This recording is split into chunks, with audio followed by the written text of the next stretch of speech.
Happy morning guys. இன்றைக்கி நம்ம பார்க்க போகிற vehicle Etios petrol. Etios petrol இன்றைக்கி எதுக்கு வந்திருக்குன்னா, ஜென்ரல் சர்வீஸ்க்காக வந்திருந்தது. ஜென்ரல் சர்வீஸ் பண்ணுறதுக்கு முன்னாடி வண்டியை ஒரு ட்ரையல் பண்ணி பார்த்தோம். வண்டி ட்ரைவ் பண்ணி பார்க்கும்போது தான் பிக்கப் டவுனாக இருந்தது அண்ட் வண்டியும் ரேஸ் ஆச்சு.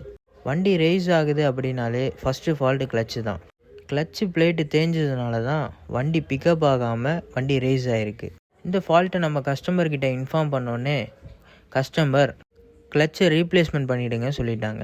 எப்போதும் கிளச்சை ரீப்ளேஸ்மெண்ட் பண்ணுறோன்னா, ஃப்ரண்ட் வீல் மூவிங்னா ஃப்ரண்ட் டிரைவிங் ஷாஃப்ட்டை ரிமூவ் பண்ணணும், பேக் வீல் மூவிங்னா சென்டர் ஜாயிண்ட்டை ரிமூவ் பண்ணணும். இந்த வண்டியை பொறுத்தவரை ஃப்ரண்ட் வீல் மூவிங்கிறதுனால 2 டிரைவிங் ஷாஃப்ட்டை ரிமூவ் பண்ணிவிட்டு நெக்ஸ்ட்டு கீர் பாக்ஸை ரிமூவ் பண்ணிடும்.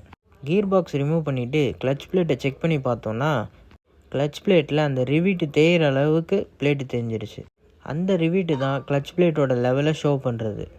அந்த ரிவீட்டு கிட்ட போயிடுச்சுனாலே நம்ம கிளச் பிளேட்டு தான் ரீப்ளேஸ்மெண்ட் பண்ணணும். இந்த வண்டியில் பார்த்தோன்னா அந்த ரிவீட்டே தேயிற அளவுக்கு கிளச் பிளேட் ரன் ஆகிடுச்சு. கிளச் பிளேட்டை செக் பண்ணிவிட்டு கவர் அசம்பிளியும் செக் பண்ணோம். கவர் அசம்பிளியில் பார்த்தோன்னா ரிவீட்டோட மார்க் இருந்தது. எப்போதுமே எந்த வண்டியை கிளச்சை ரிமூவ் பண்ணாலும் ப்ளே வீலில் மார்க் இருக்கான்னு கம்பல்சரியாக பார்த்துக்கணும். ப்ளே வீலில் மார்க் இருக்குது அப்படின்னா ப்ளே வீலையும் கம்பல்சரியாக மாற்றி ஆகணும். ஏன் அப்படின்னா, நம்ம நியூ பிளேட் போடும்போது ப்ளே வீலில் இருக்க மார்க்கில் நியூ கிளச் பிளேட் சீக்கிரமாகவே மார்க் ஆகிடும். ஸோ அந்த மாதிரி மார்க் ஆச்சுன்னா சீக்கிரமாகவே கிளச் பிளேட் தேஞ்சிரும். ஸோ நம்ம எப்போதுமே ப்ளே வீலில் மார்க் இருக்குது அப்படின்னாலே கம்பல்சரியாக ப்ளே வீலையும் சேஞ்ச் பண்ணிடணும். இந்த வண்டியை செக் பண்ணி பார்த்ததில் ப்ளே வீலெலாம் மார்க் இல்லை. ஃபைனலாக ரிலீஸ் பேரிங் செக் பண்ணதுலேயும் ரிலீஸ் பேரிங்கும் போயிடுச்சு. எனிவேஸ் நம்ம கிளச்சு போயிடுச்சுனாலே 3மே செட்டாக தான் மாற்றுவோம்.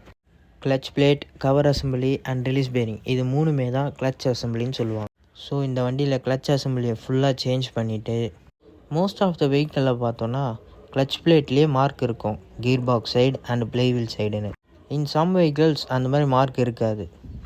அந்த மாதிரி மார்க் இல்லாத வெஹிக்கிளில் ஒரு சைடு பிளெயினாக இருக்கும், இன்னொரு சைடு 1/2 இன்ச் எக்ஸ்ட்ராவாக இருக்கும். அந்த 1/2 இன்ச் எக்ஸ்ட்ராவாக இருக்க சைடை தான் நம்ம கீர் பாக்ஸ் சைடில் வச்சு ஃபிட் பண்ணணும். கிளச் பிளேட்டை நம்ம மாற்றி ஃபிட் பண்ணிட்டோம் அப்படின்னா வண்டியில் கியர் விழாது. ஏன் அப்படின்னா, கவர் அசம்பிளியால் கிளச் பிளேட்டை பிடிக்க முடியாது, ஸோ கியர் விழாது. ஸோ இந்த மாதிரி மார்க் இல்லாத வெஹிக்கிளை மட்டும் பார்த்து பக்காவாக மாட்டணும். இந்த மாதிரி எல்லாமே ஃபிட் பண்ணிவிட்டு நெக்ஸ்ட்டு கியர் பாக்ஸை ஃபிட் பண்ணிவிட்டு அதுக்கப்புறம் டிரைவிங் ஷாஃப்ட்டை ஃபிட் பண்ணிவிட்டு வண்டியில் மெயினாக கியர் ஆயில் ஊற்றிட்டு கிளச்சை ஆப்ரேட் பண்ணி பார்க்கணும். கிளச்சு ப்ளே கரெக்டாக வச்சதுக்கப்புறம் வண்டியை ஸ்டார்ட் பண்ணி ஒரு கியராக போட்டு பார்க்கணும். எல்லா கியருமே ஸ்மூத்தாக எங்கேஜ் ஆகணும். எங்கேஜ் ஆனதுக்கப்புறம் கியர் பாக்ஸ், டிரைவிங் ஷாஃப்ட் எல்லாமே ஃபிட் பண்ணிவிட்டு வெஹிக்கிளை ஒரு ட்ரையல் பண்ணி பார்த்தோம். வண்டி சூப்பராக இருந்தது. நெக்ஸ்ட்டு நம்ம பண்ண போகிறது ஆயில் சர்வீஸ். பெட்ரோல் வண்டியை பொறுத்தவரை ஆயிலோட குவாலிட்டியை ஈஸியாக ஃபைண்ட் அவுட் பண்ணிடலாம். கார்பனோட டெபாசிட்ஸ் கம்மியாக தான் இருக்கும். அதனால தான் பெட்ரோல் வண்டியில் ஆயில் குவாலிட்டியை ஈஸியாக ஃபைண்ட் அவுட் பண்ணிடலாம். ஆயில் சர்வீஸ் அப்படின்னாலே oil filter, air filter and oil and also cabin ஃபில்டரை மஸ்ட்டாக செக் பண்ணிக்கணும்.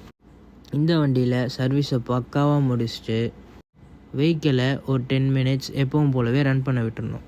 அந்த 10 மினிட்ஸ் ரன் ஆனதுக்கப்புறம் நம்ம ஃபிட் பண்ண ஆயில் ஃபில்டர் அண்ட் ட்ரெயின் நெட்டில் ஏதாவது லீக் இருக்கான்றதை ஃபைண்ட் அவுட் பண்ணுறதுக்கு தான் அந்த 10 மினிட்ஸ் ரன் பண்ண விட்டுரும்.